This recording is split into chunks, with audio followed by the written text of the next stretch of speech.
मुंबईतील कबूतरखान्यासंदर्भात जैन समाज आक्रमक झालाय। आजपासून जैन बांधवांचं उपोषण सुरू होणार आहे। देशभरातून हजारो जैन बांधव उपोषणात सहभागी होण्याची शक्यता आहे। वेळ पडल्यास शांतताप्रिय अहिंसावादी जैन समाज धर्मासाठी शस्त्रही हाती घेईल आणि न्यायालयाच्या आदेशालाही जुमानणार नाही, असा इशारा या आंदोलनाची घोषणा करताना जैन मुनी निलेश चंद्र विजय यांनी दिलाय।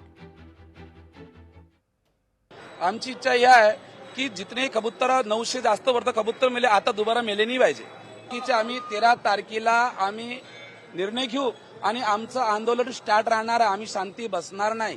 आम्हाला शस्त्र उचलायची काम नाही। आमचे शांतीनाथ दादा आम्ही शांतीने करू।